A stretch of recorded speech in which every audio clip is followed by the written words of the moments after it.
ESPN college football insider, expert, and analyst, and national champion, Trevor Matich. Trevor, welcome to the show. What in the world happened against San Diego State for BYU? I think the defense showed up for the game, and the offense was still at the beach. Oh, yeah. The offense had a lot of yards. I was surprised they moved the ball as well as they did, but they missed a lot of opportunities.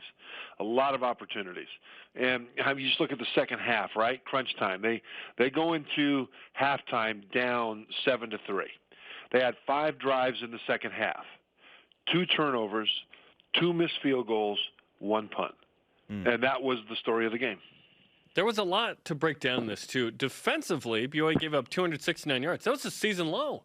It was a freshman quarterback on the other side in Carson Baker who played well enough to get the win, 13 points allowed, no turnovers. Was it more on the offense or the defense in this loss, Trevor? No, the defense was terrific. I mean, the defense was really terrific. The fact that they got no turnovers is more, I think, a function of San Diego State knowing that their young quarterback needed to play it close to the vest. The worst thing that the Aztecs could have done is given BYU a short field, given that the strength of their team is the defense, and that's how they would win the game. So I don't blame BYU's defense for no turnovers on that. I'm sure that they see it differently, but from my perspective, they played well enough to win without question.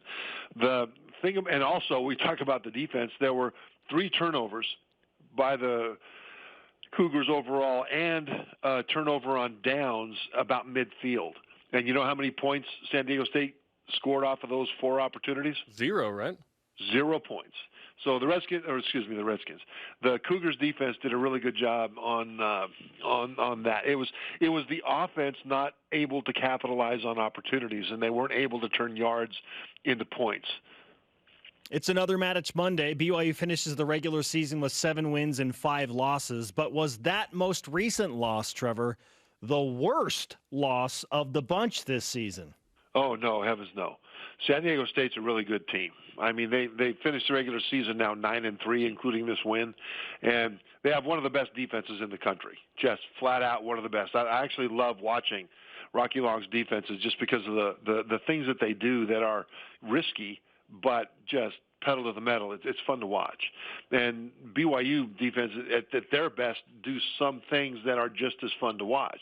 And so, losing to San Diego State at their place is not a bad loss at all. To me, the 2 losses that the Cougars wish they had back were Toledo and USF, but that was after that first stretch of playing Power 5 teams. No other team in the country opened the season with 4 Power 5 opponents in a row. BYU did, and they won 2 of those in overtime, for goodness sake. Then came Toledo and USF, and I think they were trying to recover a little bit. And those are the 2 losses that you could say were inexplicable, especially USF, because they just fired their coach. So, no, this loss to San Diego State will not feel good to BYU. The players, the coaches will think that they lost the opportunities to win it. But I think as you look at it, they lost to a very good team that had an outstanding season at their place. Let's talk about Zach Wilson. He's had a couple of games coming off of that broken thumb. How would you assess his play the last few games and against San Diego State? I think the best way to evaluate him is against San Diego State, because coming back from the thumb injury, he was just working his way back into a rhythm. And you saw his potential against San Diego State. He made some great throws. And not only that, I think the BYU coaching staff on offense decided that they weren't going to be able to run the ball all that well, and they were right. The running game really didn't go anywhere. Matter of fact, Zach Wilson was the lead rusher. But so they put it on his arm, and he came through that way. I mean, 53 pass attempts. He threw for 316 yards, but those 2 interceptions were just not good. I mean, the one at the end of the first quarter was one of those missed opportunities, because it looked like he had his receiver wide open, not open. I'm sorry, I take it back. He was covered, but it was a mismatch in favor of BYU. And so the ball was thrown up in the air. The problem was Wilson didn't take into account the free safety playing center field who came over and picked that thing off. And then there was another play that wasn't an interception, but Gunnar Romney, the receiver, again on the right sideline, a vertical route, had to turn into a defensive back to knock it away. The defender was on the inside of Romney. That ball needed to go either back shoulder at the sideline, or it needed to go over the top into the alley next to the sideline. Instead, it was thrown way too far inside.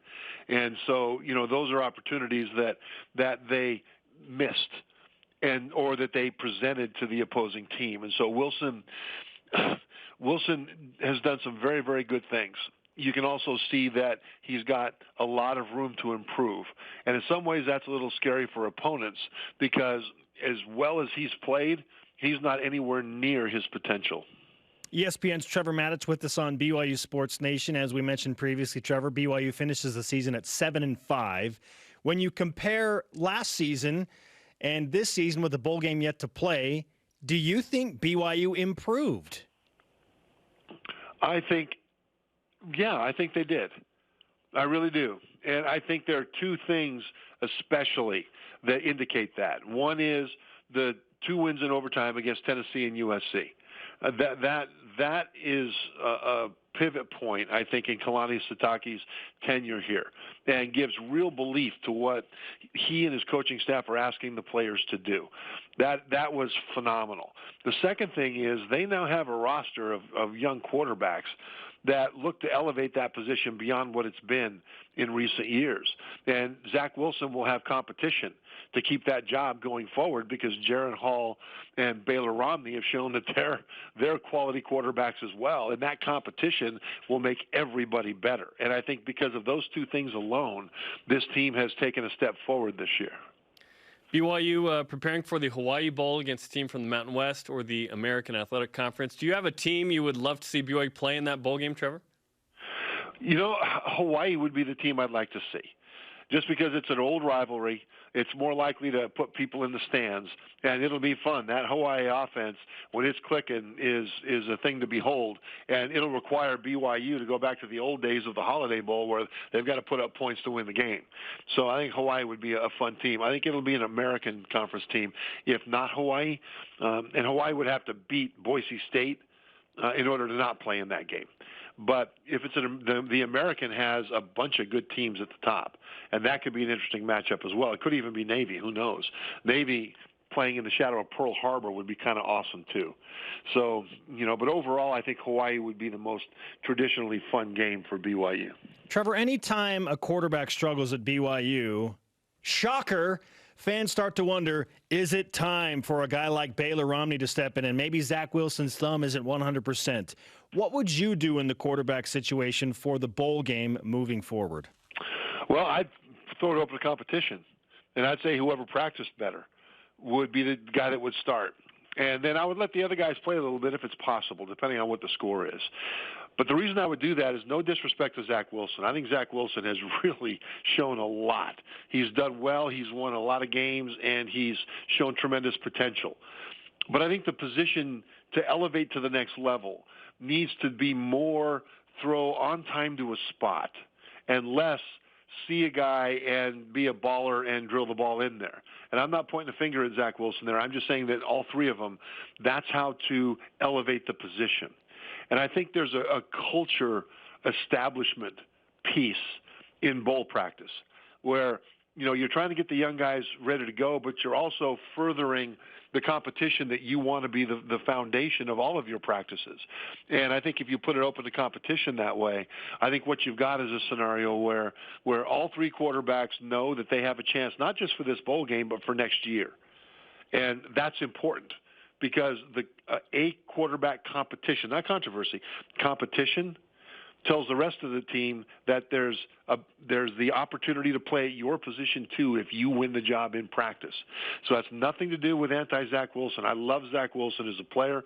He's a good kid, and I think though for the team, this team will be at its best when it's got 2 or 3 deep at every position that have the ability to start and win like they have at quarterback right now. And that competition will elevate everybody. And that really is a matter of recruiting. It's a matter of culture. And they've got it right now at quarterback. And I would suggest that it's that way at Clemson. Dabo Swinney is putting together, or has put together, an elite culture. But all the All-American starters that came back from last season's national championship knew from the get-go that they had to earn their starting job every day in practice, and it didn't matter what you did before. It's one of the reasons that they get the most out of their talent, and that's the trajectory that BYU needs to be on. Trevor, great stuff. We always appreciate the conversation and look forward to a very exciting championship week, even though BYU's not playing. Yep, there's a lot of drama ready to go and a lot of potential chaos in the playoff. Trevor Matich, he knows drama.